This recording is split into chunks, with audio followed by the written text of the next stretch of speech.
ਰੋਜ਼ਾਨਾ ਲੋਕ ਨਾਥ ਟੀਵੀ ਦਾ special programme prime ਮੁੱਦਾ ਦੇਖ ਰਹੇ ਹੋ ਤੁਸੀਂ ਤੇ ਮੈਂ ਹਾਂ ਲਖਵਿੰਦਰ ਸਿੰਘ ਮਾਨ ਲੈ ਕੇ ਹਾਜ਼ਰ ਹਾਂ ਪੰਜਾਬ ਦੀ ਰਾਜਨੀਤੀ ਦੀਆਂ ਕੁਝ ਵੱਡੀਆਂ ਤੇ ਅਹਿਮ ਖਬਰਾਂ। ਅੱਜ ਦੇ ਇਸ ਪ੍ਰੋਗਰਾਮ ਦੇ ਵਿੱਚ ਗੱਲਬਾਤ ਕਰਾਂਗੇ ਰਾਜਾ ਵੜਿੰਗ ਦੀ। ਰਾਜਾ ਵੜਿੰਗ ਜਿਹੜੇ ਕਿ ਸੁਨੀਲ ਜਾਖੜ ਤੋਂ ਕਾਫੀ ਨਾਰਾਜ਼ ਨਜ਼ਰ ਆ ਰਹੇ ਨੇ ਜਦੋਂ ਤੋਂ ਉਹਨਾਂ ਨੇ ਪਾਰਟੀ ਛੱਡੀ ਹੈ। ਤਿੱਖੇ ਸ਼ਬਦਾਂ ਦੇ ਨਾਲ हमला करते हुए नज़र आ रहे हैं। अज एक बार फिर तो बड़ा हमला किया गया सुनील जाखड़ के उपर राजा वड़िंग के वलों। आखिर किहड़े शब्द ने किहड़े अल्फाज ने जो राजा वड़िंग के वलों सुनील जाखड़ के लिए वरते गए ने, उन्हां बारे गलबात करांगे SGPC की 11 मैंबरी कमेटी की। वो कमेटी जिहड़ी ਸਿੰਘਾਂ ਦੀ बंदी ਸਿੰਘਾਂ ਦੀ रिहाई ਲਈ बनाई गई सी, जिस दे विच की तेड़ा आउणियां शुरू हो गई ने। सो एक चिट्ठी SGPC के प्रधान धामी नूं मिली है। किस वालों ये चिट्ठी लिखी गई है तो इस चिट्ठी दे विच आखिर किहड़ी गल उठाई गई है उस बारे गलबात करांगे। नाल ही नाल गलबात करांगे केंद्र सरकार दी। केंद्र सरकार जिहड़ी कि किसानां दे नाल नाल आम लोकां नूं भी वड्डी राहत देण जा रही है। किहड़ी वो वड्डी राहत जिहड़ी आम लोकां दी होएगी ते किहड़ी वो राहत जिहड़ी कि पंजाब दे किसानां नूं मिलण जा रही है। सो इस बारे विस्तार दे नाल गलबात करांगे ते गलबात करने लई मेरे नाल जुड़े हुए ने प्रोफैसर मनजीत अणखी जी। सब तो पहला स्वागत करते हैं अणखी जी, स्वागत है प्रोग्राम दे विच। बहुत बहुत शुक्रिया लखविंदर जी। सो अणखी सर गल करांगे आपां राजा वड़िंग दी सब तो पहला, क्योंकि राजा वड़िंग जिहड़े कि PCC के प्रधान ने, जदों तो सुनील जाखड़ ने पार्टी नूं अलविदा कह के दूसरी पार्टी च गए ने BJP नूं ज्वाइन किया, सो तिखे हमले करते हुए नज़र आ रहे हैं ते नाल ही नाल वड्डे इल्जाम लगाते हुए नज़र आए नेगे। वो कहते हुए नज़र आए ने कि ये तो 6 महीने पहला ही प्लान हो चुका सी कि सुनील जाखड़ पार्टी नूं छड्ड के जाणगे, लेकिन जिस तरीके दे नाल वो पार्टी नूं छड्ड के गए ने, वो कहते हुए नज़र आ रहे हैं भी इन्हां ने पार्टी की पिठ दे विच छुरा मारियागा। सो कह रहे हैं भी ये जिहड़ी प्लैनिंग है राज सभा की मैंबरी की प्लैनिंग है, ये तो 6 महीने पहला ही क्लीयर हो गई सी जदों वो अमित शाह दे नाल मीटिंगां करन लई दिल्ली जांदे सी।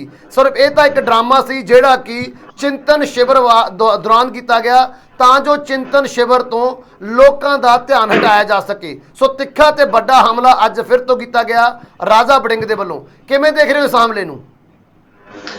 लखविंदर जी, जिस दिन दे सुनील जाखड़ हुणी भारतीय जनता पार्टी च शामिल हुए ने, उस दिन तो ही वो कांग्रेस के जिहड़े उच्च नेता ने पंजाब पद्धर की इकाई दे उन्हां दे उलट आते ने। अज जिस तरीके नाल राजा वड़िंग ने उन्हां दे हमला बोलिया, एक कल जो नवजोत सिंह सिद्धू हुणी जेल विच जा रहे सन तां उस वेले सब तो ज्यादा सुखजिंदर सिंह रंधावा हुणी ने जिहड़े सी सुनील जाखड़ ते नवजोत सिद्धू के बारे ये माड़े शब्द जिहड़े वो बोल रहे सन। इत्थों तक उन्होंने कहता कि चलो चंगा होया गंद रथा। ये जिहड़े शब्द सी सुखजिंदर सिंह रंधावे ने दोवां लीडरां दे बारे जिहड़े बोले। खैर सुनील जाखड़ की असीं गल करते हैं जिहड़ी राजा वड़िंग ने तिखे हमले कीते, क्योंकि राजा वड़िंग के हमले की गल तां ज्यादा बनती है क्योंकि मौजूदा समय दे विच पंजाब प्रदेश कांग्रेस कमेटी के प्रधान हैं। तो कुदरती तौर पर उन्होंने रडार ते उन्होंने लिया। देखो, किसी व्यक्ति ने किसी पार्टी च रहना या नहीं रहना, ये उसका अपना मुद्दा। जिस तरीके नाल राजा वड़िंग ने सुनील जाखड़ ते हमला बोलिया, ये बतौर पार्टी प्रधान उसका गल करनी बनती भी है और कह भी सकते हैं। पर जेकर लखविंदर जी असीं सुनील जाखड़ की स्थिति की गल करिए, पहला असीं उसका विश्लेषण कर लीए कि वो किहड़े हालात सन कि जिस करके सुनील जाखड़ वर्गे व्यक्ति नूं 50 सालां दा जिस पार्टी नाल उहदा नाता सी उस पार्टी नूं छड्ड के भारतीय जनता पार्टी विच जाना पिया, जिस नूं हमेशा वो अपने निशाने ते लेंदे रहे। अगर सुनील जाखड़ दे परिवार नूं वेखिया जावे, बलराम जाखड़ उन्हां दे पिता रहे ने, भारत के खेतीबाड़ी मंत्री हो रहे, गवर्नर रहे, बहुत कांग्रेस के उच्च अहुदियां ते जिहड़े हो रहे ने। उस तो पहला उन्होंने दादा सुनील जाखड़ दे वो भी कांग्रेस पार्टी नाल संबंधित रहे। बलराम जाखड़ का दौर कुछ मैं नहीं देखा, उस समय दे विच असीं मैं बच्चा सा, उन्हां दिनां च नाम हुंदा सी कि खेतीबाड़ी बलराम जाखड़। उस तो बाद सुनील जाखड़ की एंट्री हुंदी है तां सुनील जाखड़ हर औखी और सौखी घड़ी दे विच कांग्रेस पार्टी दे नाल हमेशा खलोते नजर आए। और जदों कैप्टन अमरिंदर सिंह की सरकार आई, कैप्टन अमरिंदर बतौर पार्टी प्रधान कैप्टन अमरिंदर सिंह नाल जुड़े और जदों लोक सभा के मैंबर बने फिर हारे, पर फिर भी वो कैप्टन अमरिंदर सिंह के नाल कांग्रेस के एक वर्कर वजों काम करते रहे। तुहानूं याद होवेगा कि नवजोत सिंह सिद्धू के नाल रल के भी उन्होंने बड़े सिख मुद्दे जिहड़े सन जिन्हां दे अकाली घिरदे सन उन्हां नूं सुनील जाखड़ ने घेरिया। मैनूं याद आ कि करतारपुर कॉरीडोर का डेरा बाबा नानक विखे ਜਿਹੜਾ ਖੁੱਲਾ ਹੋ ਉਹਦਾ ਉਦਘਾਟਨ ਹੋਣਾ ਸੀ, ਨੀਂਹ ਪੱਥਰ ਰੱਖਣਾ ਸੀ ਤਾਂ ਉਸ ਵਕਤ ਵੀ ਸੁਨੀਲ ਜਾਖੜ ਨੇ ਸਟੇਜ ਤੋਂ ਬੋਲਿਆ ਸੀ। ਗੱਲ ਕਰਦੇ ਹਾਂ ਥਲੇ ਵਿਕਰਮ ਮਜੀਠੀਆ ਬੈਠੇ ਸਨ, ਉਹ ਸਮਾਗਮ ਦੌਰਾਨ ਹੀ ਉੱਪਰ ਸਟੇਜ ਦੇ ਉੱਤੇ ਵੈਂਕਈਆ ਨਾਇਡੂ ਜਿਹੜੇ ਭਾਰਤ ਦੇ ਉਪ ਰਾਸ਼ਟਰਪਤੀ ਨੇ ਉਹ ਵੀ ਉੱਥੇ ਮੌਜੂਦ ਸਨ। ਤਾਂ ਉਸ ਵਕਤ ਸੁਨੀਲ ਜਾਖੜ ਨੇ ਜਿਸ ਤਰੀਕੇ ਨਾਲ ਤਿੱਖੇ ਹਮਲੇ ਅਕਾਲੀ ਦਲ ਤੇ ਕੀਤੇ, ਮਤਲਬ ਵਿਕਰਮ ਜੀ ਮਜੀਠੀਆ ਦੇ ਕੀਤੇ, ਉਹ ਸਾਰਿਆਂ ਨੂੰ ਪਤਾ ਹੈਗਾ। ਕਹਿਣ ਦਾ ਅਰਥ ਹੈ ਕਿ ਸੁਨੀਲ ਜਾਖੜ ਹਮੇਸ਼ਾ ਨਵਜੋਤ ਸਿੱਧੂ ਵਾਂਗੂ ਪੰਜਾਬ ਮੁੱਦਿਆਂ ਤੇ ਸਮੇਂ-ਸਮੇਂ ਤੇ ਬੋਲਦੇ ਨੇ, ਪਰ ਜਿਸ ਤਰੀਕੇ ਦੇ ਨਾਲ ਕਾਂਗਰਸ ਪਾਰਟੀ ਨੇ ਉਹਦਾ ਵਿਹਾਰ ਕੀਤਾ ਉਹ ਵੀ ਵੇਖਣਯੋਗ ਆ, ਕਿਉਂਕਿ ਸੁਨੀਲ ਜਾਖੜ ਦੀ ਜਿਹੜੀ ਗਿਣਤੀ ਆ ਪੰਜਾਬ ਦੇ ਇਮਾਨਦਾਰ ਨੇਤਾਵਾਂ ਚੋਂ ਹੁੰਦੀ ਹੈ। ਦੂਜਾ, ਉਸ ਨੇਤਾ ਜਿਹੜਾ ਸ਼ਹਿਰੀ ਵਰਗ ਦੇ ਵੋਟਰਾਂ ਦੇ ਵਿੱਚ ਇੱਕ ਖਾਸਾ ਪ੍ਰਭਾਵ ਰੱਖਦਾ। ਤੀਸਰਾ, ਇਹ ਕੋ ਹਿੰਦੂ ਲੀਡਰ ਕਾਂਗਰਸ ਦਾ ਇੱਕ ਚਿਹਰਾ ਸੀ। ਪਰ ਇਸੇ ਹੀ ਕਰਕੇ ਉਹਦੇ ਮਨ ਨੂੰ ਟੀਸ ਲੱਗੀ ਕਿ ਜਦੋਂ ਅੰਬਿਕਾ ਸੋਨੀ ਨੇ ਉਹਦੇ ਮੁੱਖ ਮੰਤਰੀ ਬਣਨ ਦੇ ਵਿੱਚ ਅੜਿੱਕਾ ਅੜਾਇਆ। ਜਿਸ ਤਰ੍ਹਾਂ ਕਹਿੰਦੇ ਕਿ 70 ਵਿਧਾਇਕ ਸਨ, 17 ਦੇ ਵਿੱਚੋਂ 42 ਵਿਧਾਇਕ ਜਿਹੜੇ ਉਹ ਸੁਨੀਲ ਜਾਖੜ ਦੇ ਹੱਕ ਵਿੱਚ ਸਨ, 2 ਵਿਧਾਇਕ ਜਿਹੜੇ ਨੇ ਉਹ ਆਪਣੇ ਅਸੀਂ ਕਹਿ ਸਕਦੇ ਹਾਂ ਚਰਨਜੀਤ ਸਿੰਘ ਚੰਨੀ ਦੇ ਹੱਕ ਸੀ, ਬਾਕੀ ਜਿਹੜੇ 10-12 ਸੀ ਉਹ ਜਿਹੜੇ ਨੇ ਨਵਜੋਤ ਸਿੱਧੂ ਦੇ ਹੱਕ ਦੇ ਵਿੱਚ। ਪਰ ਇਹਦੇ ਬਾਵਜੂਦ ਸੁਨੀਲ ਜਾਖੜ ਨੂੰ ਮੁੱਖ ਮੰਤਰੀ ਨਹੀਂ ਬਣਾਇਆ ਗਿਆ। ਔਰ ਅੰਬਿਕਾ ਸੋਨੀ ਜਿਸ ਤਰ੍ਹਾਂ ਉਹ ਸ਼ਰੇਆਮ ਇਲਜ਼ਾਮ ਲਾਉਂਦੇ ਆ ਕਿ ਮੈਨੂੰ ਇਸ ਕਰਕੇ ਨਹੀਂ ਬਣਾਇਆ ਕਿ ਅੰਬਿਕਾ ਸੋਨੀ ਨੇ ਕਿਹਾ ਕਿ ਪੰਜਾਬ ਵਰਗੇ ਰਾਜ ਦਾ ਜਿਹੜਾ ਮੁੱਖ ਮੰਤਰੀ ਸਿੱਖ ਹੋਣਾ ਚਾਹੀਦਾ। ਹੁਣ ਉਹੋ ਜਿਹੇ ਹਾਲਾਤਾਂ ਦੇ ਵਿੱਚ ਅਗਲੇ ਬੰਦਾ ਸੱਟ ਖਾਧਾ ਵਿਅਕਤੀ ਹੈ ਜਿਸਨੇ ਸਾਰੀ ਉਮਰ ਪਾਰਟੀ ਨੂੰ ਦਿੱਤੀ ਹੋਵੇ, ਤਾਂ ਪਾਰਟੀ ਬਣਦਿਆਂ ਉੱਥੋਂ ਤੱਕ ਬੰਦਾ ਪਹੁੰਚ ਕੇ ਫਿਰ ਵੀ ਨਾ ਪਹੁੰਚੇ ਤਾਂ ਕੁਦਰਤੀ ਤੌਰ ਤੇ ਗੁੱਸਾ ਹੁੰਦਾ। ਦੂਜੇ ਪਾਸੇ ਜੇਕਰ ਰਾਜਾ ਵੜਿੰਗ ਦੀ ਗੱਲ ਕਰੀ ਤਾਂ ਰਾਜਾ ਵੜਿੰਗ ਹੁਣ ਜਿਸ ਤਰੀਕੇ ਨਾਲ ਕਹਿ ਰਹੇ ਕਿ ਪਾਰਟੀ ਨੇ ਉਹਨਾਂ ਨੂੰ ਬਹੁਤ ਕੁਝ ਦਿੱਤਾ, ਪੰਜਾਬ ਪ੍ਰਦੇਸ਼ ਕਾਂਗਰਸ ਕਮੇਟੀ ਦੇ ਪ੍ਰਧਾਨ ਬਣਾਇਆ, ਲੋਕ ਸਭਾ ਦੀ ਟਿਕਟ ਦਿੱਤੀ, ਇਹ ਕੀਤਾ ਉਹ ਕੀਤਾ। ਜੇਕਰ ਕਾਂਗਰਸ ਪਾਰਟੀ ਨੇ ਸੁਨੀਲ ਜਾਖੜ ਨੂੰ ਇਹ ਸਭ ਕੁਝ ਦਿੱਤਾ ਤਾਂ ਸੁਨੀਲ ਜਾਖੜ ਇਸ ਨੂੰ ਡਿਜ਼ਰਵ ਕਰਦਾ ਸੀ, ਉਹ ਇਸ ਦਾ ਹੱਕਦਾਰ ਸੀ। ਕੋਈ ਉਸਨੂੰ ਭੀਖ ਨਹੀਂ ਦਿੱਤੀ ਗਈ ਕਿਉਂਕਿ ਉਸਨੇ ਪੂਰਨ ਤੌਰ ਤੇ ਕਾਂਗਰਸ ਪਾਰਟੀ ਦੇ ਨਾਲ ਮੋਢੇ ਨਾਲ ਮੋਢਾ ਜੋੜ ਕੇ ਕੰਮ ਕੀਤਾ। ਤੇ ਜੇਕਰ ਫਿਰ ਉਹੋ ਜਿਹੇ ਕੰਮ ਕਰਨ ਵਾਲਿਆਂ ਵਿਅਕਤੀਆਂ ਨੂੰ ਕਾਂਗਰਸ ਪਾਰਟੀ ਸੰਭਾਲ ਹੀ ਨਹੀਂ ਸਕੀ, ਕੋਈ ਵੀ ਕਾਰਨ ਹੋਵੇ, ਤਾਂ ਫਿਰ ਉਹਨਾਂ ਵਿਅਕਤੀਆਂ ਦਾ ਪਾਰਟੀ ਨੂੰ ਛੱਡ ਕੇ ਜਾਣਾ ਕੁਦਰਤੀ ਤੌਰ ਤੇ ਸੁਭਾਵਿਕ ਹੈਗਾ। ਇਹਦੇ ਵਿੱਚ ਕਿਸੇ ਬੰਦੇ ਨੂੰ ਟਾਰਗੇਟ ਕਰਨਾ ਕਿ ਹਾਂ ਭਈ ਇਸ ਤਰ੍ਹਾਂ ਹੋ ਗਿਆ, ਪਾਰਟੀ ਨੇ ਬਹੁਤ ਕੁਝ ਦਿੱਤਾ, ਪਾਰਟੀ ਨੇ ਤਾਂ ਬਾਕੀ ਸਾਰੇ ਨੇਤਾਵਾਂ ਨੂੰ ਵੀ ਬਹੁਤ ਕੁਝ ਹੈ, ਕੈਪਟਨ ਅਮਰਿੰਦਰ ਸਿੰਘ ਨੂੰ ਵੀ ਸਰ ਉਹਨਾਂ ਨੇ ਅਣਖੀ ਸਰ ਉਹਨਾਂ ਨੇ ਨਾ ਪਾਰਟੀ ਉਹ ਛੱਡ ਕੇ ਚਲਾ ਜਾਣਾ ਸੀ, ਚਲੇ ਜਾਂਦੇ ਕੋਈ ਦਿੱਕਤ ਨਹੀਂ। ਇੱਕ ਤਾਂ ਕਹਿੰਦੇ ਉਹਨਾਂ ਦੀ ਟਾਈਮਿੰਗ ਬੜੀ ਗਲਤ ਸੀਗੀ ਵੀ ਉਹ ਉਸ ਦੌਰਾਨ ਛੱਡ ਕੇ ਗਏ ਨੇ ਜਦੋਂ ਚਿੰਤਨ ਸ਼ਿਵਰ ਚੱਲ ਰਿਹਾ ਸੀਗਾ। ਉਹਨਾਂ ਨੇ ਚਿੰਤਨ ਸ਼ਿਵਰ ਤੋਂ ਲੋਕਾਂ ਦੀ ਇਕਾਗਰਤਾ ਤੋੜਨ ਦੀ ਕੋਸ਼ਿਸ਼ ਕੀਤੀ ਹੈ। ਤੇ ਦੂਸਰਾ ਕਹਿੰਦੇ ਜੇ ਕੋਈ ਬੰਦਾ 50 ਸਾਲ ਇੱਕ ਪਰਿਵਾਰ ਨਾਲ ਵਰਤਦਾ ਤਾਂ ਪਰਿਵਾਰ ਬਾਰੇ ਇੰਨੇ ਮਾੜੇ ਸ਼ਬਦ ਨਹੀਂ ਬੋਲਣੇ ਚਾਹੀਦੇ। ਠੀਕ ਹੈ, ਉਹਨਾਂ ਦੇ ਮਨ ਦੇ ਵਿੱਚ ਕੋਈ ਦਰਦ ਸੀਗਾ, ਉਹ ਬਿਨਾਂ ਬੋਲੇ ਵੀ ਜਾ ਸਕਦੇ ਸੀਗੇ, ਪਰਿਵਾਰ ਨੂੰ ਭੰਡਣ ਦੀ ਕੀ ਲੋੜ ਪੈ ਗਈ ਸੀ। ਤੇ ਦੂਸਰਾ ਚਿੰਤਨ ਸ਼ਿਵਰ ਦੌਰਾਨ ਹੀ ਉਹਨਾਂ ਨੇ ਇਹ ਫੈਸਲਾ ਕਿਉਂ ਲਿਆ, ਕਿਉਂਕਿ ਇਹ ਕਹਿੰਦੇ ਸੋਚੀ ਸਮਝੀ ਸਾਜ਼ਿਸ਼ ਸੀ ਜਿਹੜੀ ਕਿ 6 ਮਹੀਨਾ ਪਹਿਲਾਂ ਸ਼ੁਰੂ ਹੋਈ ਸੀ ਤੇ ਚਿੰਤਨ ਸ਼ਿਵਰ ਦੇ ਦਿਨਾਂ ਵਿੱਚ ਆ ਕੇ ਸਮਾਪਤ ਹੋਈ ਹੈ। ਦੇਖੋ ਰਾਜਾ ਵੜਿੰਗ ਨੂੰ ਇਹ ਬਿਆਨ ਇਹਦੀ ਸਾਜ਼ਿਸ਼ ਦੀ ਬੋਧ ਆ ਗਈ ਇਸ ਮੁੱਦੇ ਤੇ, ਤਾਂ ਉਹ ਕਹਿਣ ਡੈ ਪਏ ਕਿ ਜਿਹੜਾ ਬੰਦਾ 50 ਸਾਲਾਂ ਤੋਂ ਇੱਕ ਪਰਿਵਾਰ ਨਾਲ ਸੰਬੰਧਤ ਆ ਉਹਨੂੰ ਇੰਨੀ ਛੇਤੀ ਜੜ ਕੇ ਨਹੀਂ ਸੀ ਜਾਣਾ ਚਾਹੀਦਾ, ਇਹੋ ਜਿਹੀ ਬੋਲ ਕਬੋਲ ਨਹੀਂ ਸੀ ਬੋਲਣੇ ਚਾਹੀਦੇ। ਠੀਕ ਆ, ਰਾਜਾ ਵੜਿੰਗ ਦੀ ਬਹੁਤ ਸਿਆਣੀ ਸਲਾਹ ਹੈਗੀ ਆ ਸੁਨੀਲ ਜਾਖੜ ਦੇ ਸੰਬੰਧ ਦੇ ਵਿੱਚ, ਪਰ ਨਾਲ ਹੀ ਜੇਕਰ ਇਸ ਗੱਲ ਨੂੰ ਤੁਸੀਂ ਕੱਲ ਦੇ ਸੰਦਰਭ ਚ ਵੇਖੋ, ਨਵਜੋਤ ਸਿੱਧੂ ਜਿਹੜਾ ਕਾਂਗਰਸ ਦਾ ਸਾਬਕਾ ਪ੍ਰਧਾਨ ਆ ਜਿਸਨੇ ਇੱਕ ਤਗੜੀ ਮੁਹਿੰਮ ਕਾਂਗਰਸ ਪਾਰਟੀ ਵਾਸਤੇ ਲਾਈ ਉਹ ਸ਼ੁਰੂ ਕੀਤੀ ਤੇ ਕੈਪਟਨ ਅਮਰਿੰਦਰ ਸਿੰਘ ਵਰਗੇ ਧਾਕੜ ਲੀਡਰ ਨੂੰ ਸਾਈਡ ਤੇ ਕਰਕੇ ਪੰਜਾਬ ਦੀ ਕਮਾਨ ਚਰਨਜੀਤ ਸਿੰਘ ਚੰਨੀ ਦੇ ਹੱਕ 'ਚ ਦਿੱਤੀ, ਤਾਂ ਉਹ ਵਿਅਕਤੀ ਜਦੋਂ ਜੇਲ੍ਹ ਜਾ ਰਿਹਾ ਸੀ ਤਾਂ ਉਸ ਵਕਤ ਇਹ ਸੁਨੀਲ ਮਾਫ ਕਰਨਾ ਰਾਜਾ ਵੜਿੰਗ ਦੀ ਟੀਮ ਦੇ 2 ਜਿਹੜੇ ਐਮਐਲਏ ਸੀ ਨੰਗੀਆਂ ਗਾਲਾਂ ਤੇ ਨੰਗੇ ਮਿਹਣੇ ਜਿਹੜੇ ਸੀ ਆਪਣੇ ਨਵਜੋਤ ਸਿੰਘ ਸਿੱਧੂ ਨੂੰ ਦੇ ਰਹੇ ਸੀ। ਕੀ ਉਹ ਟਾਈਮਿੰਗ ਸਹੀ ਹੈ?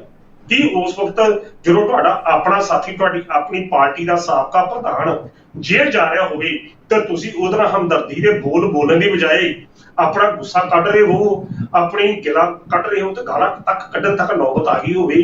ਕੀ ਰਾਜਾ ਵੜਿੰਗ ਨੂੰ ਇਹ ਵੀ ਟਾਈਮ ਦੱਸਣਾ ਪਏਗਾ ਕਿ ਆਹ ਟਾਈਮਿੰਗ ਕਿਹੜੀ ਹੈ ਤੇ ਉਹ ਟਾਈਮਿੰਗ ਕਿਹੜੀ ਹੈ?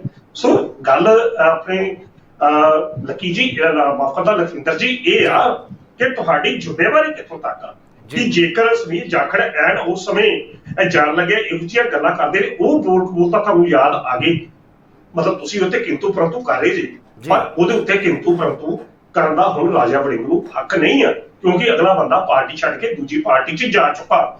ਚਲੋ ਫਿਰ ਵੀ ਤੁਸੀਂ ਪੰਜਾਬ ਪ੍ਰਦੇਸ਼ ਕਾਂਗਰਸ ਕਮੇਟੀ ਦੇ ਪ੍ਰਧਾਨ ਜੇ, ਤੁਹਾਨੂੰ ਗੁੱਸਾ ਆਇਆ ਕਿ ਤੁਹਾਡੀ ਪਾਰਟੀ ਦੇ ਪ੍ਰਤੀ ਉਹਨਾਂ ਨੇ ਇਹੋ ਜਿਹੇ ਸ਼ਬਦ ਬੋਲੇ ਨੇ, ਤੇ ਫਿਰ ਤੁਹਾਡਾ ਉਸ ਵਕਤ ਉਹ ਗੁੱਸਾ ਕਿੱਥੇ ਗਿਆ ਜਦੋਂ ਰਾਜਾ ਵੜਿੰਗ ਉਹਨਾਂ ਦੋ ਸੁਖਜਿੰਦਰ ਸਿੰਘ ਰੰਧਾਵਾ ਤੇ ਰਾਣਾ ਗੁਰਜੀਤ ਨੂੰ ਕੁਝ ਵੀ ਕਹਿਣ ਦੀ ਬਜਾਏ ਉਸ ਗੱਲ ਤੇ ਪੋਚਾ ਪਾ ਰਿਹਾ ਤੇ ਇੰਨੀ ਗੱਲ ਕਹਿ ਰਿਹਾ ਮੈਨੂੰ ਦੁੱਖ ਆ।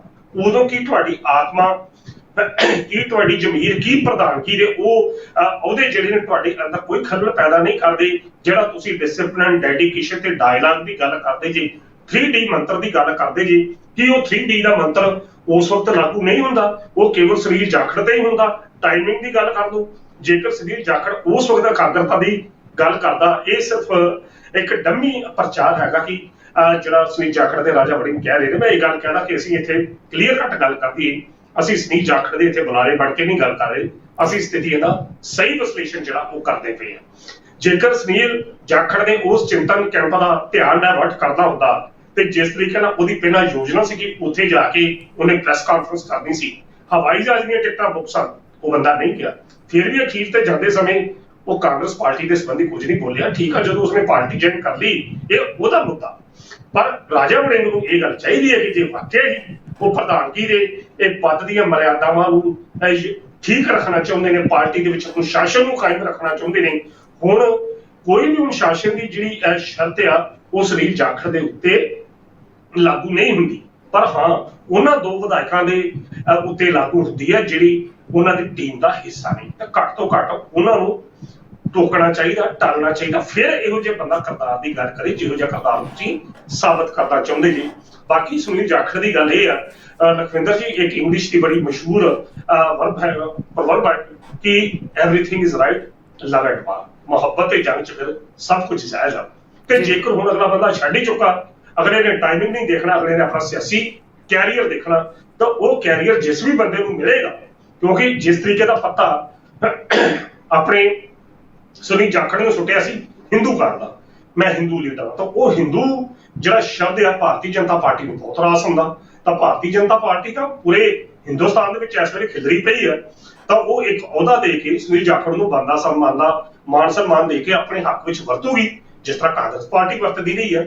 ਇਹਦੇ ਉੱਤੇ ਤਾਂ ਫਿਰ ਕਿਸੇ ਨੂੰ ਕਿੰਤੂ ਪਰੰਤੂ ਵੀ ਕਰਨਾ ਚਾਹੀਦਾ। ਤਾਂ ਸੋ ਰਾਜਾ ਵੜਿੰਗ ਦੀਆਂ ਜ਼ਿੰਮੇਵਾਰੀਆਂ ਜਿਹੜੀਆਂ ਨੇ ਘੱਟ ਤੋਂ ਘੱਟ ਠੀਕ ਹੈ, ਬਤੌਰ ਪਾਰਟੀ ਪ੍ਰਧਾਨ ਉਹ ਸੰਗਰੂਰ ਦੇ ਵਿੱਚ ਵੀ ਗੱਲ ਕਰ ਰਹੇ ਨੇ, ਪਰ ਅਜੇ ਤੱਕ ਨਵਜੋਤ ਸਿੰਘ ਸਿੱਧੂ ਅਜੇ ਇਸ ਪਾਰਟੀ ਦਾ ਹਿੱਸਾ ਨਹੀਂ। ਉਹਦੇ ਖਿਲਾਫ ਹੀ ਜੇਕਰ ਕੋਈ ਵਿਅਕਤੀ ਨੁਕਤਾਚੀਨੀ ਕਰਦਾ ਤਾਂ ਉਹਦੇ ਖਿਲਾਫ ਹੀ ਉਹਨਾਂ ਨੂੰ ਖੜੇ ਹੋਣਾ ਚਾਹੀਦਾ, ਨਾ ਕਿ ਸੁਨੀਲ ਜਾਖੜ ਦੇ ਉੱਤੇ ਜਿਹੜੇ ਤੰਜ ਆ ਉਹ ਕੱਸੇ ਜਾਣੇ ਚਾਹੀਦੇ। ਜੀ ਬਿਲਕੁਲ ਜੀ, ਬਿਲਕੁਲ। ਸੋ ਤੰਜ ਕੱਸੇ ਜਾ ਰਹੇ ਨੇ ਤੇ ਬੋਲਿਆ ਵੀ ਜਾ ਰਿਹਾਗਾ, ਇਹ ਤੁਸੀਂ ਬਿਲਕੁਲ ਕਲੀਅਰ ਕੀਤਾਗਾ। ਤੇ ਇਹ ਇਕੱਲੀ ਕਾਂਗਰਸ ਦੇ ਵਿੱਚ ਨਹੀਂ ਜੀ, ਹੁਣ ਆਪਾਂ ਗੱਲ ਕਰੀਏ SGPC ਦੀ, ਜਿਨ੍ਹਾਂ ਦੇ ਵੱਲੋਂ ਬੰਦੀ ਸਿੰਘਾਂ ਦੀ ਰਿਹਾਈ ਦੇ ਲਈ 11 ਮੈਂਬਰੀ ਕਮੇਟੀ ਬਣਾਈ ਗਈ ਸੀ, ਉੱਥੇ ਵੀ ਬੋਲ ਬੁਲਾਰਾ ਸ਼ੁਰੂ ਹੋ ਚੁੱਕਿਆ। ਇਸ ਕਮੇਟੀ ਦੇ ਵਿੱਚ ਤਰੇੜਾਂ ਆਉਣੀਆਂ ਸ਼ੁਰੂ ਹੋ ਗਈਆਂ ਨੇ। ਇਸ ਤੋਂ ਕਿ ਪਹਿਲਾਂ ਪ੍ਰਾਈਮ ਮਿਨਿਸਟਰ ਦੇ ਨਾਲ ਮੁਲਾਕਾਤ ਹੁੰਦੀ, ਰਾਸ਼ਟਰਪਤੀ ਦੇ ਨਾਲ ਮੁਲਾਕਾਤ ਹੁੰਦੀ, ਇਸ ਮੀਟਿੰਗ ਦੇ ਵੱਲੋਂ, ਇਸ 11 ਮੈਂਬਰੀ ਵਫਦ ਦੇ ਵੱਲੋਂ। ਉਸ ਤੋਂ ਪਹਿਲਾਂ ਹੀ ਜੇਕਰ ਗੱਲ ਕਰੀਏ, ਸ਼੍ਰੋਮਣੀ ਅਕਾਲੀ ਦਲ ਦੇ ਜੋ ਪ੍ਰਧਾਨ ਨੇਗੇ ਛੋਟੇ ਬਾਦਲ ਸਾਹਿਬ, ਸੁਖਬੀਰ ਸਿੰਘ ਬਾਦਲ ਦੇ ਲਈ ਇੱਕ ਨਵੀਂ ਮੁਸ਼ਕਲ ਪੈਦਾ ਕੀਤੀ ਹੈ ਬਲਜੀਤ ਸਿੰਘ ਦਾਦੂਵਾਲ ਨੇ। ਬਲਜੀਤ ਸਿੰਘ ਦਾਦੂਵਾਲ ਨੇ ਇੱਕ ਚਿੱਠੀ ਲਿਖੀ ਹੈ SGPC ਦੇ ਪ੍ਰਧਾਨ ਧਾਮੀ ਜੀ ਨੂੰ, ਜਿਹਦੇ ਵਿੱਚ ਇਹ ਕਹਿੰਦੇ ਹੋਏ ਨਜ਼ਰ ਆਏ ਨੇ ਕਿ ਜਦੋਂ ਇਹਨਾਂ ਦੀ ਆਪਣੀ ਸਰਕਾਰ ਸੀ ਉਦੋਂ ਇਹਨਾਂ ਨੇ ਬੰਦੀ ਸਿੰਘਾਂ ਦੇ ਲਈ ਕੀ ਕੀਤਾ, ਉਦੋਂ ਇਹਨਾਂ ਦੇ ਐਫਰਟ ਕਿਉਂ ਨਹੀਂ ਸੀ। ਫਿਰ ਜੇਕਰ ਉਦੋਂ ਐਫਰਟ ਨਹੀਂ ਕਰ ਸਕਦੇ ਸੀ ਜਦੋਂ ਕਿ ਇਹ ਪਾਵਰ ਦੇ ਵਿੱਚ ਸੀ, ਹੁਣ ਸਿਰਫ ਔਰ ਸਿਰਫ ਆਪਣੀ ਰਾਜਨੀਤਿਕ ਰੋਟੀਆਂ ਸੇਕਣ ਦੇ ਲਈ ਹੀ ਬਾਦਲ ਪਰਿਵਾਰ ਵੱਲੋਂ ਇਸ ਤਰ੍ਹਾਂ ਦੀਆਂ ਕਾਰਵਾਈਆਂ ਕੀਤੀਆਂ ਜਾ ਰਹੀਆਂ ਨੇ। ਸੋ ਕਹਿੰਦੇ ਹੋਏ ਨਜ਼ਰ ਆਏ ਨੇ ਚਿੱਠੀ ਦੇ ਵਿੱਚ ਕਿ ਸੁਖਬੀਰ ਬਾਦਲ ਨੂੰ ਇਸ 11 ਮੈਂਬਰੀ ਕਮੇਟੀ ਦੇ ਵਿੱਚੋਂ ਬਾਹਰ ਕਰ ਦੇਣਾ ਚਾਹੀਦਾ। ਕਿਵੇਂ ਦੇਖ ਰਹੇ ਹੋ? ਅਜੇ ਕਮੇਟੀ ਬਣੀ ਹੈ, ਕੋਈ ਕਾਰਵਾਈ ਨਹੀਂ ਹੋਈ, ਕੋਈ ਮੀਟਿੰਗ ਨਹੀਂ ਹੋਈ ਇਹਨਾਂ ਦੇ ਵੱਲੋਂ ਪ੍ਰਧਾਨ ਮੰਤਰੀ ਦੇ ਨਾਲ ਜਾਂ ਰਾਸ਼ਟਰਪਤੀ ਦੇ ਨਾਲ। ਸ਼ੁਰੂਆਤ ਦੇ ਵਿੱਚ ਹੀ ਜੇਕਰ ਕਮੇਟੀ ਵਿੱਚ ਖਿਲਾਰੇ ਪੈਣਗੇ ਕਿ ਇਹ ਕਮੇਟੀ ਅੱਗੇ ਜਾ ਕੇ ਸਕਸੈਸਫੁਲ ਹੋਏਗੀ ਸਿੰਘਾਂ ਦੀ ਰਿਹਾਈ ਕਰਵਾਉਣ ਦੇ ਲਈ? ਦੇਖੋ ਸੁਖਵਿੰਦਰ ਜੀ, ਲਖਵਿੰਦਰ ਜੀ, ਗੱਲ ਇਹ ਆ ਕਿ ਇਹ 9 ਮੈਂਬਰੀ ਪਹਿਲਾਂ ਕਮੇਟੀ ਸੀ ਜਿਹੜੀ ਬਣਾਈ ਗਈ। ਸੁਖਬੀਰ ਸਿੰਘ ਬਾਦਲ ਨੇ ਕਿਹਾ ਕਿ ਧਾਮੀ ਸਾਹਿਬ ਨੂੰ ਸ਼੍ਰੋਮਣੀ ਗੁਰਦੁਆਰਾ ਪ੍ਰਬੰਧਕ ਕਮੇਟੀ ਦੇ ਪ੍ਰਬੰਧਾਂ ਅਧੀਨ ਜਿਹੜੀ ਹੈ 9 ਮੈਂਬਰੀ ਕਮੇਟੀ ਬਣੇਗੀ। ਜਿਹੜੇ ਬੰਦੀ ਸਿੰਘਾਂ ਦੀ ਰਿਹਾਈ ਵਾਸਤੇ ਪ੍ਰਧਾਨ ਮੰਤਰੀ ਨਰਿੰਦਰ ਮੋਦੀ ਸਾਹਿਬ ਤੇ ਦੂਜੇ ਪਾਸੇ ਅਮਿਤ ਸ਼ਾਹ ਜਿਹੜੇ ਗ੍ਰਹਿ ਮੰਤਰੀ ਨੇ ਉਹਨਾਂ ਨੂੰ ਮਿਲੇਗੀ, ਬਾਕੀ ਮੰਤਰੀਆਂ ਮਿਲੇਗੀ, ਇਸ ਤਰੀਕੇ ਦਾ, ਤਾਂ ਜੋ ਕੇਂਦਰ ਸਰਕਾਰ ਦੇ ਉੱਤੇ ਦਬਾਅ ਪਾ ਕੇ ਬੰਦੀ ਸਿੰਘਾਂ ਨੂੰ ਉੱਤੇ ਹੱਕ ਆਇਆ ਜਾਵੇ। ਇਸ ਮੀਟਿੰਗ ਦੇ ਵਿੱਚ ਸਾਰੇ ਜਿੰਨੀ ਸਿੱਖ ਜਥੇਬੰਦੀਆਂ ਸਨ, ਚਾਹੇ ਉਹ ਰਾਜਨੀਤਿਕ ਸਨ ਚਾਹੇ ਉਹ ਧਾਰਮਿਕ ਸਨ, ਉਹਨਾਂ ਸਾਰਿਆਂ ਨੂੰ ਸ਼ਾਮਲ ਕੀਤਾ ਗਿਆ। ਇਹ ਸ਼ਾਮਲ ਕੀਤਾ ਗਿਆ ਤਾਂ ਜਿਹੜੀ ਪਹਿਲੀ ਮੀਟਿੰਗ ਹੋਈ ਤਾਂ ਉਸ ਮੀਟਿੰਗ ਦੇ ਵਿੱਚ ਸਿਮਰਜੀਤ ਸਿੰਘ ਮਾਨ ਸੀ, ਪਰਮਜੀਤ ਸਿੰਘ ਸਰਨਾ ਵੀ, ਜਿਹੜੇ ਜੀਕੇ ਉਹ ਵੀ ਸਨ, ਸਾਰੇ ਮਤਲਬ ਲੀਡਰ ਸਨ, ਧਾਰਮਿਕ ਵੀ, ਬਾਬਾ ਹਰਨਾਮ ਸਿੰਘ ਧੁੰਮਾ ਵੀ ਮੌਜੂਦ ਸੀ, ਸੰਤ ਬਲਜੀਤ ਸਿੰਘ ਦਾਦੂਵਾਲ ਵੀ ਸਾਰੇ। ਤਾਂ ਉਸ ਮੀਟਿੰਗ ਦੇ ਵਿੱਚ ਇਹ ਗੱਲ ਕਹੀ ਗਈ ਕਿ ਇਹ ਜਿਹੜੀ ਕਮੇਟੀ ਬਣਾਈ ਹੈ ਜਾਂ ਇਹ ਪੰਥਕ ਮੁੱਦਾ ਜਿਹੜਾ ਬਣਾ ਕੇ ਪੇਸ਼ ਕੀਤਾ ਜਾ ਰਿਹਾ ਕਿ ਮਾਫ ਕਰਦਾ ਕਿ ਇਹ ਜਿਹੜਾ ਵਾਕਿਆ ਹੀ ਬੰਦੀ ਸਿੰਘਾਂ ਦੀ ਰਿਹਾਈ ਵਾਸਤੇ ਕੀ ਯਤਨ ਹੈ ਜਾਂ ਉਸ ਪਰਿਵਾਰ ਨੂੰ ਤਾਂ ਚੁੱਕਣ ਦਾ ਯਤਨ ਹੈ ਜਿਹੜਾ ਪਰਿਵਾਰ ਪੰਜਾਬ ਦੀ ਸਿਆਸਤ ਦੇ ਵਿੱਚੋਂ ਹੌਲੀ ਹੌਲੀ ਅਲੋਪ ਹੁੰਦਾ ਜਾ ਰਿਹਾ, ਜਿਸ ਦਾ ਕੰਮ ਖਤਮ ਹੁੰਦਾ ਜਾ ਰਿਹਾ। ਇਹ ਪ੍ਰਸ਼ਨ ਉਦੋਂ ਵੀ ਉੱਠੇ ਤਾਂ ਬਕਾਇਦਾ ਤੌਰ ਤੇ ਫਿਰ ਬਲਜੀਤ ਸਿੰਘ ਦਾਦੂਵਾਲ ਨੇ ਚਿੱਠੀ ਜਿਹੜੀ ਹੈ ਸ਼੍ਰੋਮਣੀ ਗੁਰਦੁਆਰਾ ਪ੍ਰਬੰਧਕ ਕਮੇਟੀ ਦੇ ਪ੍ਰਧਾਨ ਨੂੰ ਪਾਈ। ਉਹਦੇ ਵਿੱਚ ਉਹਨਾਂ ਨੇ ਕੁਝ ਇਤਰਾਜ਼ ਪ੍ਰਗਟ ਕੀਤੇ। ਇੱਕ ਇਤਰਾਜ਼ ਉਹਨਾਂ ਨੇ ਇਹ ਵੀ ਪ੍ਰਗਟ ਕੀਤਾ ਕਿ ਸਭ ਤੋਂ ਨਾਂ ਜਿਹੜਾ ਸੁਖਬੀਰ ਬਾਦਲ ਦਾ ਉੱਤੇ ਹੈ, ਕਿਉਂਕਿ ਉਹਨਾਂ ਨੇ ਸਿੱਖ ਪਰੰਪਰਾਵਾਂ ਦੇ ਅਨੁਸਾਰ ਗੱਲ ਕੀਤੀ ਕਿ ਸਿੱਖ ਪਰੰਪਰਾਵਾਂ ਦੇ ਵਿੱਚ ਧਰਮ ਜਿਹੜਾ ਉੱਤੇ ਆ, ਰਾਜਨੀਤੀ ਥੱਲੇ। ਤਾਂ ਇਸ ਕਰਕੇ ਪਹਿਲਾਂ ਜਿਹੜੇ ਨਾਮ ਨੇ ਸੁਖਬੀਰ ਬਾਦਲ ਦਾ ਨਾਮ 1 ਨੰਬਰ ਤੋਂ ਕੱਟ ਕੇ ਥੱਲੇ ਕੀਤਾ ਜਾਵੇ। ਤੇ ਸੈਕੰਡਲੀ ਉਹਨਾਂ ਨੇ ਮਹੱਤਵਪੂਰਨ ਮੁੱਦਾ ਇਹ ਉਠਾਇਆ ਕਿ 10 ਸਾਲ ਜਿਹੜੀ ਸਰਕਾਰ ਆ ਉਹ ਸ਼੍ਰੋਮਣੀ ਅਕਾਲੀ ਦਲ ਦੀ ਰਹਿੰਦੀ ਹੈ। ਉਹਨਾਂ 10 ਸਾਲਾਂ ਦੇ ਵਿੱਚ ਬੰਦੀ ਸਿੰਘਾਂ ਨੂੰ ਫੜਨ ਵਾਲੇ ਜਾਂ ਉਹਨਾਂ ਦੇ ਤਸ਼ੱਦਦ ਕਰਨ ਵਾਲੇ ਸੁਮੇਧ ਸਿੰਘ ਸੈਣੀ ਨੂੰ ਤਰੱਕੀਆਂ ਦੇ ਕੇ ਪ੍ਰਕਾਸ਼ ਸਿੰਘ ਬਾਦਲ ਨੇ ਡੀਸੀਪੀ ਬਣਾਇਆ ਔਰ ਹਰ ਤਰੀਕੇ ਨਾਲ ਉਹਦੇ ਕੋਲ ਕੰਮ ਲਿਆ।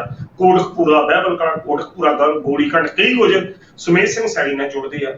ਉਹਨਾਂ 10 ਸਾਲਾਂ ਦੇ ਵਿੱਚ ਕੁਝ ਵੀ ਅਕਾਲੀ ਦਲ ਨੇ ਬੰਦੀ ਸਿੰਘਾਂ ਦੀ ਰਿਹਾਈ ਵਾਸਤੇ ਕੁਝ ਨਹੀਂ ਕੀਤਾ, ਬਲਕਿ ਜਿਹੜੇ ਸਿੰਘਾਂ ਦੇ ਤਸ਼ੱਦਦ ਕਰਦੇ ਸੀ ਉਹਨਾਂ ਨੂੰ ਉਹ ਚਾਹੁੰਦੇ ਦੇ ਕੇ ਨਵਾਜਿਆ ਗਿਆ। ਸੋ ਇਹ ਜਵਾਬ ਮੰਗਿਆ ਗਿਆ ਕਿ ਇਹੋ ਜਿਹੇ ਵਿਅਕਤੀ ਦੇ ਜਿਹੜੇ ਯਤਨ ਨੇ ਕੀ ਉਹ ਵਾਕਿਆ ਹੀ ਇਹ ਇਮਾਨਦਾਰੀ ਵਾਲੇ ਯਤਨ ਨਹੀਂ।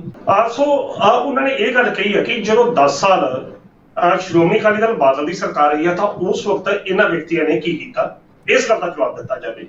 ਤਾਂ ਉਹਨਾਂ ਨੇ ਧਾਮੀ ਸਾਹਿਬ ਨੂੰ ਇਹ ਗੱਲ, ਜਿਹੜੇ ਐਜੀਪੀਸੀ ਦੇ ਪ੍ਰੈਜ਼ੀਡੈਂਟ ਨੇ, ਉਹਨਾਂ ਨੇ ਇਹ ਗੱਲ ਬਕਾਇਦਾ ਤੌਰ ਤੇ ਇਤਰਾਜ਼ ਪ੍ਰਗਟ ਕੀਤਾ ਕਿ ਇਹ ਜਿਹੜਾ ਯਤਨ ਹੈਗਾ, ਇਹ ਯਤਨ ਇੰਨਾ ਸਾਰਥਕ ਲੱਗਦਾ ਨਹੀਂ। ਉਹਨਾਂ ਨੇ ਇਹ ਵੀ ਗੱਲ ਕਹੀ ਕਿ ਬਾਪੂ ਸੂਰਤਾ ਸਿੰਘ ਜਿਹੜੇ ਲੁਧਿਆਣੇ ਦੇ ਸੀਐਮਸੀਸੀ ਹਸਪਤਾਲ ਦੇ ਵਿੱਚ ਦਾਖਲ ਨੇ, ਜਿਹੜੇ ਬੰਦੀ ਸਿੰਘਾਂ ਦੀ ਰਿਹਾਈ ਨੂੰ ਲੈ ਕੇ ਇੱਕ ਲੰਮੇ ਸਮੇਂ ਤੋਂ ਸੰਘਰਸ਼ ਕਰ ਰਹੇ ਆ, ਉਹ ਸੰਘਰਸ਼ ਉਸ ਬੰਦੇ ਨੂੰ ਨਹੀਂ ਲਿਆ ਗਿਆ, ਉਹਦੇ ਕੋਲੋਂ ਪੁੱਛਿਆ ਤੱਕ ਨਹੀਂ ਗਿਆ। ਤੇ 10 ਸਾਲ ਜਦੋਂ ਬਾਦਲ ਸਰਕਾਰ ਸੀ, ਉਸ ਬੰਦੇ ਨੂੰ ਚੁੱਕ ਕੇ ਉਸ ਦੀ ਭੁੱਖ ਹੜਤਾਲ ਤੜਵਾਉਣ ਵਾਸਤੇ ਉਹਨੂੰ ਹਸਪਤਾਲ ਦੇ ਵਿੱਚ ਕੈਦ ਕਰ ਲਿਆ ਗਿਆ ਸੀ ਅਕਾਲੀ ਦਲ ਦੀ ਸਰਕਾਰ ਵੱਲੋਂ। ਸੋ ਉਹਨਾਂ ਨੇ ਇਹ ਗੱਲ ਕਹੀ ਆ ਕਿ ਸੁਖਬੀਰ ਬਾਦਲ ਦੀ ਜਿਹੜੀ ਭੂਮਿਕਾ ਬੰਦੀ ਸਿੰਘਾਂ ਦੀ ਰਿਹਾਈ ਦੇ ਮਸਲੇ ਦੇ ਵਿੱਚ ਕਦੇ ਵੀ ਸੀਰੀਅਸ, ਕਦੇ ਵੀ ਗੰਭੀਰਤਾ ਵਾਲੀ ਨਹੀਂ ਰਹੀ। ਤੇ ਹੁਣ ਵੀ ਇਹ ਇੱਕ ਸਿਆਸੀ ਲਾਹਾ ਲੈਣ ਦਾ ਯਤਨ ਕਰਦਾ ਪਿਆ, ਕਿਉਂਕਿ ਸ਼੍ਰੋਮਣੀ ਅਕਾਲੀ ਦਲ ਦਾ ਜਿਹੜਾ ਸਿਆਸੀ ਧਰਾਤਲ ਆ ਪੰਜਾਬ ਦੇ ਵਿੱਚ ਉਹ ਪੂਰਨ ਤੌਰ ਤੇ ਖੁੱਲ ਚੁੱਕਾ। ਦੋ ਵਿਅਕਤੀ ਇਹਨਾਂ ਦੇ ਐਮਐਲਏ ਨੇ, ਤਾਂ ਉਸ ਆਧਾਰ ਤੇ ਇਹ ਇੱਕ ਪੰਥਕ ਮੁੱਦੇ ਨੂੰ ਆਵਾਰ ਕੇ ਸਾਨੂੰ ਵਰਤ ਕੇ ਇਹ ਆਪਣੀ ਗਰਾਊਂਡ ਜਿਹੜੀ ਆ ਸ਼੍ਰੋਮਣੀ ਗੁਰਦੁਆਰਾ ਪ੍ਰਬੰਧਕ ਕਮੇਟੀ ਦੇ ਰਾਹੀਂ ਤਿਆਰ ਕਰਨਾ ਚਾਹੁੰਦੇ। ਤਾਂ ਨੰਬਰ 2, ਸ਼੍ਰੋਮਣੀ ਗੁਰਦੁਆਰਾ ਪ੍ਰਬੰਧਕ ਕਮੇਟੀ ਵੀ ਜਿਹੜੀ ਆ ਇਹਨਾਂ ਦੇ ਪ੍ਰਭਾਵ ਅਧੀਨ ਆ, ਤੇ ਇਹਨਾਂ ਦੀ ਕਮੇਟੀ ਆ, ਤਾਂ ਜਿਸ ਕਰਕੇ ਪ੍ਰਧਾਨ ਜਿਹੜਾ ਆ ਉਹ ਇਹੋ ਜਿਹੇ ਯਤਨ ਕਰਕੇ ਇਹਨਾਂ ਨੂੰ ਉਭਾਰਨਾ ਚਾਹੁੰਦਾ। ਉਹਨਾਂ ਨੇ ਇਸ ਗੱਲ ਚਿੱਠੀ ਜਿਹੜੀ ਲਿਖ ਕੇ ਮੰਗ ਕੀਤੀ ਆ ਕਿ ਇਹਨਾਂ ਨੂੰ ਇਹਦੇ ਵਿੱਚੋਂ ਖਾਰਜ ਕੀਤਾ ਜਾਵੇ, ਖਾਸ ਤੌਰ ਤੇ ਸੁਖਬੀਰ ਸਿੰਘ ਬਾਦਲ ਨੂੰ। ਉਹਦੇ ਨਾਲ ਸਾਡਾ ਜਿਹੜਾ ਵਿਰੋਧ ਬਿਠ ਕੇ ਚੱਲ ਸਕਦੇ। ਸੋ ਇਹ ਜਿਹੜੀ ਗੱਲ ਆ ਇਹ ਸਾਹਮਣੇ ਮੁੱਖ ਤੌਰ ਤੇ ਸਾਹਮਣੇ ਆਈ ਜੀ। ਬਿਲਕੁਲ ਸਰ, ਬਿਲਕੁਲ। ਚਲੋ ਹੁਣ ਚਿੱਠੀ ਤੋਂ ਬਾਅਦ ਤਾਂ ਦੇਖਦੇ ਹਾਂ ਕਿ ਮੁਸ਼ਕਿਲਾਂ ਵੱਧਦੀਆਂ ਨੇ ਸੁਖਬੀਰ ਬਾਦਲ ਦੀਆਂ ਜਾਂ ਰਾਹਤ ਮਿਲਦੀ ਹੈ, ਲੇਕਿਨ ਦੂਸਰੇ ਪਾਸੇ ਜੇਕਰ ਦੇਸ਼ ਵਾਸੀਆਂ ਦੀ ਗੱਲ ਕਰੀਏ ਜਾਂ ਫਿਰ ਕਿਸਾਨਾਂ ਦੀ ਗੱਲ ਕਰੀਏ, ਇੱਕ ਵੱਡੀ ਰਾਹਤ ਭਰੀ ਖਬਰ ਸੈਂਟਰ ਤੋਂ ਸਾਹਮਣੇ ਆ ਰਹੀ ਹੈ। ਕੇਂਦਰ ਸਰਕਾਰ ਦੇ ਫੈਸਲੇ, ਪਹਿਲਾ ਫੈਸਲਾ ਕਿ ਮੂੰਗੀ ਦੀ ਜੋ ਫਸਲ ਹੈ ਉਹ MSP ਤੇ ਖਰੀਦੀ ਜਾਏਗੀ, ਇਹਦੇ ਉੱਪਰ ਮੋਹਰ ਲਗਾ ਦਿੱਤੀ, ਹਾਮੀ ਭਰ ਦਿੱਤੀ ਗਈ ਹੈ। ਕਿਉਂਕਿ ਪਿਛਲੇ ਦਿਨੀ ਭਗਵੰਤ ਮਾਨ ਜੀ ਵੱਲੋਂ, ਆਦਰਨੀय ਭਗਵੰਤ ਮਾਨ ਜੀ CM ਪੰਜਾਬ, ਉਹਨਾਂ ਵੱਲੋਂ ਇੱਕ ਚਿੱਠੀ ਲਿਖੀ ਗਈ ਸੀ, ਮਿਲਣੀ ਵੀ ਕੀਤੀ ਗਈ ਸੀਗੀ ਕੇਂਦਰ ਦੇ ਵਿੱਚ ਜਾ ਕੇ, ਕਿ MSP ਦੇ ਉੱਪਰ ਗੱਲਬਾਤ ਹੋਈ ਸੀ, ਅਮਿਤ ਸ਼ਾਹ ਦੇ ਨਾਲ ਉਹਨੇ ਮੀਟਿੰਗ ਹੋਈ ਸੀਗੀ। ਤੇ ਦੂਸਰੇ ਪਾਸੇ ਜੇਕਰ ਗੱਲ ਕਰੀਏ ਫਾਈਨੈਂਸ ਮਿਨਿਸਟਰ ਦੀ, ਯੂਨੀਅਨ ਮਿਨਿਸਟਰ ਦੀ, ਉਹਨਾਂ ਵੱਲੋਂ ਵੀ ਇੱਕ ਇੰਡੀਕੇਸ਼ਨ ਦਿੱਤਾ ਗਿਆ ਕਿ ਆਉਣ ਵਾਲੇ ਕੁਝ ਦਿਨਾਂ ਦੇ ਵਿੱਚ ਇੱਕ ਵੱਡੀ ਰਾਹਤ ਮਿਲੇਗੀ ਆਪਣੇ ਦੇਸ਼ ਦੇ ਲੋਕਾਂ ਨੂੰ। ਪੈਟਰੋਲ ਡੀਜ਼ਲ ਦੇ ਉੱਪਰ ਤੇ ਸਿਲੰਡਰਾਂ ਦੇ ਉੱਪਰ ਵੱਡੀ ਰਾਹਤ ਦਿੰਦੇ ਹੋ ਨਜ਼ਰ ਆ ਰਹੇ ਨੇ। ਕਿਵੇਂ ਦੇਖ ਰਹੇ ਹੋ ਦੋ ਰਾਹਤ ਭਰੇ ਫੈਸਲੇ ਲੋਕਾਂ ਦੇ ਲਈ?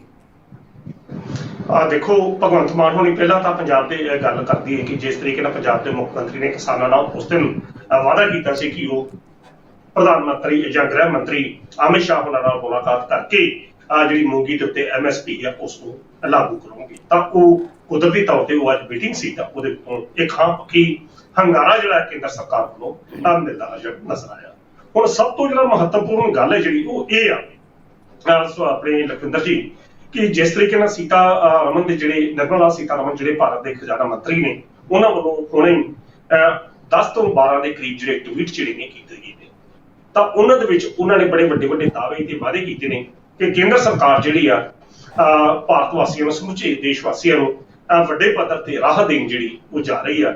ਉਹਨਾਂ ਨੇ ਪੈਟਰੋਲ ਦੀਆਂ ਕੀਮਤਾਂ ਦੇ ਵਿੱਚ ਜਿਹੜੀ GST ਜਿਹੜੀ ਉਹ ਡੀਜ਼ਲ ਔਰ ਪੈਟਰੋਲ ਦੀਆਂ ਕੀਮਤਾਂ ਦੇ ਵਿੱਚ 8 ਰੁਪਏ ਔਰ 9 ਰੁਪਏ ਘਟਾਉਣ ਦੀ ਗੱਲ ਕੀਤੀ ਆ, ਇਹ ਜਿਸ ਨਾਲ ਰਾਜਾਂ ਦੇ ਵਿੱਚ ਜਿਹੜਾ ਪੈਟਰੋਲ ਆ ਉਹ ਸਸਤਾ, ਡੀਜ਼ਲ ਜਿਹੜਾ ਉਹ ਸਸਤਾ ਹੋਵੇਗਾ। ਉਹਦੇ ਨਾਲ ਹੀ ਨਾਲ ਉਹਨਾਂ ਨੇ ਇਹ ਵੀ ਗੱਲ ਕੀਤੀ ਕਿ ਜਿਹੜੇ ਗੈਸ ਦੀਆਂ ਕੀਮਤਾਂ ਨੇ, ਗੈਸ ਸਿਲੰਡਰ ਦੀਆਂ ਜਿਹੜੀਆਂ ਕੀਮਤਾਂ ਨੇ ਉਹ ਵੀ 200 ਰੁਪਏ ਪ੍ਰਤੀ ਸਿਲੰਡਰ ਜਿਹੜਾ ਉਹ ਆਉਂਦਿਆਂ ਦਿਨਾਂ ਦੇ ਵਿੱਚ ਕੇਂਦਰ ਸਰਕਾਰ ਵੱਲੋਂ ਘੱਟ ਕਰਨ ਦੇ ਕੀਤਾ ਜਾ ਸਕਦਾ ਜਾਂ ਉਸ ਦੇ ਉੱਤੇ ਉਹ ਕੰਮ ਚਾਲੂ ਆ ਜਾਂ ਕੀਤਾ ਜਾ ਰਿਹਾ ਹੈ। ਇਹਦੇ ਨਾਲ ਉਹਨਾਂ ਨੇ ਪਲਾਸਟਿਕ ਦੀਆਂ ਵਸਤਾਂ, ਸੀਮੈਂਟ, ਖਾਸ ਤੌਰ ਤੇ ਜਿਸ ਤਰੀਕੇ ਨਾਲ ਸੀਮੈਂਟ ਮਹਿੰਗਾ ਹੋ ਰਿਹਾ, ਇਹਦੇ ਉੱਤੇ ਵੀ ਉਹਨਾਂ ਨੇ ਕਿਹਾ ਕਿ ਸਬਸਿਡੀ ਜਿਹੜੀ ਆ ਉਹ ਲਾਗੂ ਦਿੱਤੀ ਜਾਵੇਗੀ, ਇਸ ਦੀਆਂ ਕੀਮਤਾਂ ਘੱਟ ਕੀਤੀਆਂ ਜਾਣਗੀਆਂ। ਲਖਵਿੰਦਰ ਜੀ, ਅਗਰ ਵੇਖਿਆ ਜਾਵੇ ਤੇ ਅੱਜ ਦੀ ਤਰੀਕ 'ਚ ਪੈਟਰੋਲ ਦੀਆਂ, ਗੈਸ ਦੀਆਂ ਕੀਮਤਾਂ ਜਿਹੜੀਆਂ ਨੇ ਅਸਮਾਨ ਨੂੰ ਛੂ ਰਹੀਆਂ। ਚਾਹੇ ਉਹ ਰਸ਼ੀਆ ਦਾ, ਯੂਕਰੇਨ ਦਾ ਲੜਾਈ ਹੋਵੇ ਨਾ ਹੋਵੇ, ਇਸ ਵੇਲੇ ਜਿਹੜਾ ਸਿਲੰਡਰ ਆ, ਜਿਹੜਾ ਪਹਿਲਾਂ ਕੋਈ 500-600 ਰੁਪਇਆ ਮਿਲਦਾ ਸੀ, ਬੀਤੇ 7-8 ਸਾਲਾਂ 'ਚ 1000 ਦੇ ਅੰਕੜੇ ਨੂੰ ਉਹ ਪਾਰ ਕਰ ਚੁੱਕਾ। ਦੂਜੇ ਪਾਸੇ ਪੈਟਰੋਲ ਦੀਆਂ ਜਿਹੜੀਆਂ ਕੀਮਤਾਂ ਨੇ ਉਹ ਵੀ 105 ਰੁਪਏ ਪ੍ਰਤੀ ਲੀਟਰ ਜਿਹੜਾ 100 ਤੋਂ ਉੱਪਰ ਵਿਕ ਚੁੱਕਾ। ਤੇ ਜੇਕਰ ਇਹੋ ਹੀ ਹਾਲ ਰਿਹਾ ਤੇ ਆਉਂਦੇ ਦਿਨਾਂ 'ਚ ਮਹਿੰਗਾਈ ਜਿਹੜੀ ਆ ਅਸਮਾਨ ਨੂੰ ਛੂ ਸਕਦੀ ਹੈ। ਪਰ ਕਿਉਂਕਿ ਹੁਣ 2024 ਜਿਹੜਾ ਉਹ ਨੇੜੇ ਆ ਰਿਹਾ, ਤਾਂ ਕੁਦਰਤੀ ਤੌਰ ਤੇ ਕੇਂਦਰ ਸਰਕਾਰ ਦੀਆਂ ਨਜ਼ਰਾਂ ਜਿਹੜੀਆਂ ਨੇ ਭਾਰਤ ਵਾਸੀਆਂ ਨੂੰ ਚਲੋ ਉਸੇ ਸੰਦਰਭ 'ਚ ਆਪਾਂ ਵੇਖੀਏ, ਕੁਝ ਰਾਹਤਾਂ ਦੇਣ ਦੇ ਸੰਬੰਧ ਦੇ ਵਿੱਚ ਵੇਖੀਆਂ ਜਾ ਸਕਦੀਆਂ ਨੇ। ਤਾਂ ਸ਼ਾਇਦ ਇਹੋ ਹੀ ਕਾਰਨ ਆ ਕਿ ਜਿਸ ਤਰੀਕੇ ਨਾਲ ਸੀਤਾਰਮਨ ਦੇ ਜਿਹੜੇ ਇੱਕ ਟਵੀਟ ਆਏ ਨੇ ਕਿ ਡੀਜ਼ਲ ਦੀਆਂ, ਪੈਟਰੋਲ ਦੀਆਂ ਕੀਮਤਾਂ 'ਚ ਕੇਂਦਰ ਸਰਕਾਰ ਜਿਹੜੀ ਆ 8 ਰੁਪਏ, 9 ਰੁਪਏ, 7 ਰੁਪਏ ਘੱਟ ਕਰ ਰਹੀ ਹੈ ਔਰ 200 ਰੁਪਇਆ ਗੈਸ ਸਿਲੰਡਰਾਂ ਤੇ ਜਿਹੜਾ ਘੱਟ ਕਰਨ ਦੀ ਯੋਜਨਾ ਹੈ, ਤਾਂ ਜਿਹਦੇ ਨਾਲ ਕੁਦਰਤੀ ਤੌਰ ਤੇ ਦੇਸ਼ ਵਾਸੀਆਂ ਨੂੰ ਇੱਕ ਭਾਰੀ ਰਾਹਤ ਮਿਲੇਗੀ।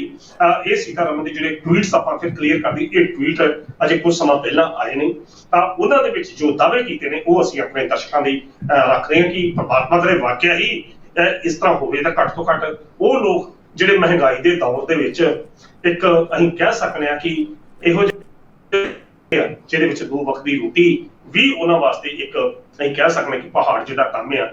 ਜੇਕਰ ਇਹੋ ਜਿਹੀਆਂ ਰਾਹਤਾਂ ਕੇਂਦਰ ਸਰਕਾਰ ਦਿੰਦੀ ਆ ਤਾਂ ਕੁਦਰਤੀ ਤੌਰ ਤੇ ਕੇਂਦਰ ਸਰਕਾਰ ਦਾ ਇਹ ਸ਼ਲਾਘਾ ਵਾਲਾ ਕਦਮ ਹੋਵੇਗਾ, ਚਾਹੇ ਇਸ ਦੇ ਪਿੱਛੇ ਬੇਸ਼ੱਕ ਚੋਣਾਂ ਦੀ ਹੀ ਰਾਜਨੀਤੀ ਕਿਉਂ ਨਾ ਹੋਵੇ। ਪਰ ਇਹੋ ਜਿਹੇ ਮੌਕੇ ਤੇ ਜੇਕਰ ਇਹੋ ਜਿਹੀ ਰਾਹਤ ਮਿਲਦੀ ਹੈ ਤਾਂ ਕੁਦਰਤੀ ਤੌਰ ਤੇ ਉਸ ਦਾ ਸਵਾਗਤ ਕਰਨਾ ਜਿਹੜਾ ਜ਼ਰੂਰ ਕਰਦਾ। ਜੋ ਬਿਲਕੁਲ ਜੀ ਬਿਲਕੁਲ, ਜੋ ਅੱਜ ਟਵੀਟ ਆਏ ਨੇਗੇ ਕੇਂਦਰ ਦੇ, ਜੋ ਆਪਣੇ ਯੂਨੀਅਨ ਫਾਈਨੈਂਸ ਮਿਨਿਸਟਰ ਦੇ ਵੱਲੋਂ ਨਿਰਮਲਾ ਸੀਤਾਰਮਨ ਜੀ, ਉਹ ਵੱਡੀ ਰਾਹਤ ਦਿੰਦੇ ਹੋਏ ਨਜ਼ਰ ਆਏ ਆਮ ਲੋਕਾਂ ਨੂੰ। ਸੋ ਸਿਲੰਡਰ ਦੀ ਗੱਲ ਕਰੀਏ, ਜਿਵੇਂ ਤੁਸੀਂ ਦੱਸਿਆ ਡੀਜ਼ਲ, ਪੈਟਰੋਲ ਦੇ ਉੱਪਰ ਵੀ, ਤੇ ਨਾਲ ਪਲਾਸਟਿਕ ਵੇਅਰਸ ਦੇ ਉੱਪਰ ਵੀ ਤੇ ਰॉ ਮਟੀਰੀਅਲ ਦੇ ਉੱਪਰ ਵੀ ਰਾਹਤ ਦਿੰਦੇ ਹੋਏ ਨਜ਼ਰ ਆ ਰਹੀ ਹੈ ਸੈਂਟਰ ਸਰਕਾਰ ਦੇਸ਼ ਵਾਸੀਆਂ ਨੂੰ। ਸੋ ਅਣਕੀ ਸਰ, ਤੁਸੀਂ ਗੱਲਬਾਤ ਕਰਨ ਲਈ ਸਾਡੇ ਨਾਲ ਜੁੜੇ, ਉਹਦੇ ਲਈ ਤੁਹਾਡਾ ਬਹੁਤ ਬਹੁਤ ਧੰਨਵਾਦ। ਬਹੁਤ ਬਹੁਤ ਸ਼ੁਕਰੀਆ ਲਖਵਿੰਦਰ ਜੀ। ਸੋ ਇਸ ਸਨ ਮੇਰੇ ਸੀਨੀਅਰ ਸਹਿਯੋਗੀ ਪ੍ਰੋਫੈਸਰ ਮਨਜੀਤ ਸਿੰਘ ਅਣਖੀ ਸਾਹਿਬ, ਜਿਨ੍ਹਾਂ ਦੇ ਵੱਲੋਂ ਅੱਜ ਇਹਨਾਂ ਅਹਿਮ ਖਬਰਾਂ ਦੇ ਉੱਪਰ ਵਿਸਥਾਰ ਦੇ ਨਾਲ ਚਰਚਾ ਕੀਤੀ ਗਈ ਹੈ। ਤੁਹਾਨੂੰ ਇਹ ਚਰਚਾ ਕਿਵੇਂ ਲੱਗੀ ਮੈਨੂੰ ਕਮੈਂਟ ਕਰਕੇ ਜ਼ਰੂਰ ਦੱਸਿਓ। ਅਗਲੇ ਪ੍ਰੋਗਰਾਮ ਦੇ ਵਿੱਚ ਫਿਰ ਤੋਂ ਸਾਡੀ ਹੋਏਗੀ ਮੁਲਾਕਾਤ, ਕਰਾਂਗੇ ਕੁਝ ਅਹਿਮ ਖਬਰਾਂ ਦੇ ਉੱਪਰ ਫਿਰ ਤੋਂ ਵਿਚਾਰ ਚਰਚਾ। ਉਦੋਂ ਤੱਕ ਸਾਨੂੰ ਦਿਓ ਇਜਾਜ਼ਤ। ਧੰਨਵਾਦ।